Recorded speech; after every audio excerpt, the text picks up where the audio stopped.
ಧಾರವಾಡದಲ್ಲಿ ಪುಡಿ ರೌಡಿಗಳ ಪುಂಡಾಟಕ್ಕೆ ಜನರು ಬೇಸತ್ತು ಹೋಗಿದ್ದಾರೆ. ಟೀ ಪಾಯಿಂಟ್ ಮಾಲೀಕನ ಮೇಲೆ ಮಾರಣಾಂತಿಕ ಹಲ್ಲೆಯಾಗಿದೆ. ಧಾರವಾಡದ ನಿರ್ಮಲ ನಗರದಲ್ಲಿ ಪುಡಿ ರೌಡಿಗಳ ಹಾವಳಿ ಜೋರಾಗಿದೆ. 3 ಪುಡಿ ರೌಡಿಗಳಿಂದ ಮಾರಣಾಂತಿಕ ಹಲ್ಲೆಯಾಗಿದೆ. ಮಾರಣಾಂತಿಕ ಹಲ್ಲೆಯನ್ನ ಮಾಡಿರುವಂತಹ ಆಯನ್ ನದಾಫ್ ಅಂಗಡಿ ಮಾಲೀಕ ಅಭಿಲಾಷ್ ಅನ್ನೋರ ಮೇಲೆ ಹಲ್ಲೆಯನ್ನ ನಡೆಸಲಾಗಿದೆ. 5 ವರ್ಷದಿಂದ ಟೀ ಶಾಪ್ ಅನ್ನು ಇಟ್ಟು ಜೀವನವನ್ನ ನಡೆಸ್ತಾ ಇದ್ದಂತಹ ಅಭಿಲಾಷ್ ಮೇಲೆ ಹಲ್ಲೆಯನ್ನ ನಡೆಸಲಾಗಿದೆ.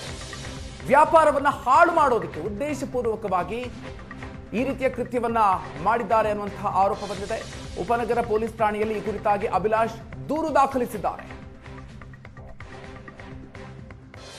ಧಾರವಾಡದ ಶ್ರೀನಗರದ ನಿರ್ಮಲ್ ನಗರದಲ್ಲಿ ಪ್ರಮುಖವಾಗಿ ರೌಡಿಗಳ ಅಂದರೆ ಪುಡಿ ರೌಡಿಗಳ ಅಟ್ಟಹಾಸ ಹೆಚ್ಚಾಗಿದೆ ಅಂತಲೇ ಹೇಳ್ಬೋದು. ಈಗ ನಾವಿರ್ತಕ್ಕಂಥದ್ದು ನಿರ್ಮಲ್ ನಗರದ ಪ್ರಮುಖ ಬೀದಿಯಲ್ಲಿರುವಂಥದ್ದು. ಇದು ಪ್ರತಿನಿತ್ಯ ಏನಂತಂದರೆ ಸಂಜೆ 5:30 ಆದರೆ ಸಾಕು, ಇಲ್ಲಿ ನೂರಾರು ವಿದ್ಯಾರ್ಥಿಗಳು ಉಪಹಾರಕ್ಕೆ ಬರ್ತಾರೆ. ಆದರೆ ಇಲ್ಲಿ ಆಯನ್ ನದಾಫ್ ಅಂತೇಳಿ ಆತ ಏನು 2 ಯುವಕರನ್ನ ಕರೆದುಕೊಂಡು ಬಂದು ಇಲ್ಲಿ ವ್ಯಾಪಾರ ಮಾಡ್ತಿರ್ತಕ್ಕಂಥ ಟೀ ಸ್ಟಾಲ್ ಮೇಲೆ ಹಲ್ಲೆ ಮಾಡಿರುವಂಥದ್ದು. ಜೊತೆಗೆ ಅಲ್ಲಿರ್ತಕ್ಕಂತಹ ಅಭಿಲಾಷ್ ಅಂಗಡಿ ಅವರ ಮೇಲೆ ಕೂಡ ಹಲ್ಲೆ ಮಾಡಿರುವಂಥದ್ದು ನಾವು ದೃಶ್ಯಗಳಲ್ಲಿ ತೋರಿಸಿದ್ದೇವೆ. ಇದು ಟೀ ಪಾಯಿಂಟ್.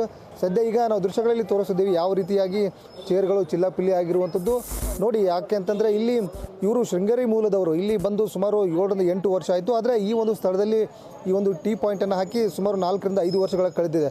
ಆದರೆ ಸದ್ಯ ಈಗ ನಿನ್ನೆ ಏಕಾಏಕಿ ಬಂದು ಈತನ ಮೇಲೆ ಅಂದರೆ ಅಭಿಲಾಷನ ಮೇಲೆ ಹಲ್ಲೆ ಮಾಡಿರುವಂಥದ್ದು, ಮಾರಣಾಂತಿಕವಾಗಿ ಹಲ್ಲೆ ಮಾಡಿದ್ದಾರೆ. ನೋಡಿದ್ದು ಯಾವ ರೀತಿಯಾಗಿ ನಾವು ದೃಶ್ಯಗಳಲ್ಲಿ ತೋರಿಸಿದ್ವಿ. ಇಲ್ಲಿರ್ತಕ್ಕಂತಹ ಸ್ಟೋವ್ ಆಗಿರ್ಬೋದು ಮತ್ತು ಡ್ರಮ್ಗಳಾಗಿರ್ಬೋದು ಯಾವ ರೀತಿಯಾಗಿ ಚಿಲ್ಲಾಪಿಲ್ಲಿ ಮಾಡಿರುವಂಥದ್ದು ನೋಡಿ. ಒಟ್ಟಾರೆಯಾಗಿ ಏನಂತಂದರೆ ಇಲ್ಲಿ ಈ ಒಂದು ಆಯನ್ ನದಾಫ್ ಮತ್ತು ಈತನ 2 ಸಹಚರರು ಅಂದರೆ ಗೆಳೆಯರ ಜೊತೆಗೆ ಬಂದು ಇಲ್ಲಿ ಹಲ್ಲೆ ಮಾಡಿರುವಂಥದ್ದು. ಸೊ ಈಗ ನಮ್ಮ ಜೊತೆಗೆ ಮಾತಾಡಲಿಕ್ಕೆ ಹಲ್ಲೆಗೆ ಒಳಗಾದಂಥ ಅಭಿಲಾಷ್ ಅವರಿದ್ರೆ ಅವ್ರನ್ನ ಮಾತಾಡ್ಸೋಣ. ಈಗ ಎಷ್ಟು ಜನ ಬಂದಿದ್ರು? ಯಾವಾಗ? 3 ಜನ ಬಂದಿದ್ದಾರೆ ಸರ್. 3 ಜನ ಬಂದು ಹೊಡೆದಿದ್ದಾರೆ. 5 ಕಾಲ ಅನ್ನೋ ಘಟನೆ ಆಗಿದೆ ಸರ್. 3 ಜನ ಇದ್ರು. ಅವರು ಇಲ್ಲಿ ತುಂಬ ಸ್ಟೂಡೆಂಟ್ ಇದ್ದರು. ಸ್ಟೂಡೆಂಟ್ ಯಾರು ಕಮ್ಮಿ ಅಂದರೆ 100-150 ಜನ ಸ್ಟೂಡೆಂಟ್ ನೋಡ್ತಾ ನಿಂತಿದ್ರು. ಯಾರು ಏನು ಮಾಡಿಲ್ಲ. ಎಲ್ಲ ಓದಕ್ಕೆ ಬಂದಿದ್ದಾರೆ. ಅವ್ರ ಪಾಡಿಗೆ ಅವರು ಓದ್ತಾ ಇರ್ತಾರೆ. ಯಾಕಂದರೆ ಕೇಸ್ ಆಗಿ ಅವರಿಗೂ ಇದಾಗುತ್ತಂತ ಅವ್ರು ಬಂದಿಲ್ಲ ಸರ್. ಯಾವ ವಿದ್ಯಾರ್ಥಿಗಳು ಮಾಡಿಲ್ಲ ಸರ್. ಯಾವ ವಿದ್ಯಾರ್ಥಿಗಳು ಮಾಡಲ್ಲ. ಯಾಕಂದರೆ ಅವರಿಗೂ ಸಮಸ್ಯೆ ಆಗುತ್ತಂತ ಅವ್ರು ಯಾರು ಇದು ಮಾಡಲ್ಲ ಸರ್. ಲೋಕಲರ್ ಆಗ್ತಾರಾ, ಇವೆಲ್ಲ ಬೇರೆ ಊರಿಂದ ಬಿಟ್ಟು ಬಂದಿರ್ತಾರೆ, ಓದ್ತಾ ಇರ್ತಾರೆ. ಅದಕ್ಕೋಸ್ಕರ ಮಾಡಲ್ಲ ಸರ್. ಏನು ಉದ್ದೇಶಪೂರ್ವಕ ಮಾಡಿದ್ರೆ? ಉದ್ದೇಶಪೂರ್ವಕ ಮಾಡಿದ್ದಾರೆ ಸರ್. ಯಾರು ಹೇಳಿ ಮಾಡಿಸಿದಂಗಿದೆ ಸರ್. ನನಗೆ ಗೊತ್ತಿಲ್ಲ ಯಾರು ಮಾಡಿಸಿದಾರೆ ಅಂತ. ಅವರಿಗೂ ನನಗೆ ಏನು ಸಂಬಂಧ ಇಲ್ಲ ಸರ್. ಅವ್ರು ಬಂದೇ ಇಲ್ಲ, ಯಾವಾಗೂ ಬಂದೇ ಇರಲಿಲ್ಲ. ನನಗೂ ಅವರಿಗೂ ದ್ವೇಷ ಏನಿಲ್ಲ. ಹೊಡೆದವ್ರಿಗೂ ನನಗೆ ಏನಿಲ್ಲ. ಮತ್ತು ಅವ್ರ ಪಾಡಿಗೆ ಅವ್ರು ಬಂದು ಹೊಡೆದಿದ್ದಾರೆ. ಸುಮ್ಮನೆ ಮತ್ತೆ ಎತ್ತಾಕೊಂಡು ಹೋಗೋಣ ನಾವು ಮತ್ತೆ ಒದ್ದಿದ್ದಾರೆ ಸರ್. ಒದ್ದಿ ಮತ್ತು ಕುತ್ತಿಗೆ ಹಿಡಿದು ಮೇಲೆ ಎತ್ತಿದ್ದಾರೆ ಸರ್. ಲಾಕ್ ಮಾಡ್ಕೊಂಡು ಎತ್ತಿದ್ದಾರೆ. ಈಗೇನು ಉಪನಗರ ಪೊಲೀಸ್ ಸ್ಟೇಷನಲ್ಲಿ ಎಷ್ಟು ಮಂದಿ ಮೇಲೆ ಕಂಪ್ಲೇಂಟ್ ಕೊಟ್ಟಿದ್ದೀವಿ? 3 ಜನ ಸರ್. ಸಬರ್ಬನ್ ಪೊಲೀಸ್ ಸ್ಟೇಷನಲ್ಲಿ 3 ಜನ ಮೇಲೆ ಕಂಪ್ಲೇಂಟ್ FIR ಮಾಡಿದ್ದೀವಿ. ಅರೆಸ್ಟ್ ಆಗಿಲ್ಲ ಸರ್.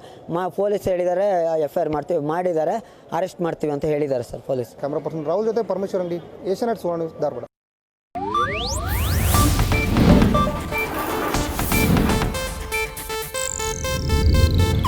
ಇದು ಏಷ್ಯಾನೆಟ್ ನ್ಯೂಸ್ ನೆಟ್ವರ್ಕ್ ಪ್ರಸ್ತುತಿ.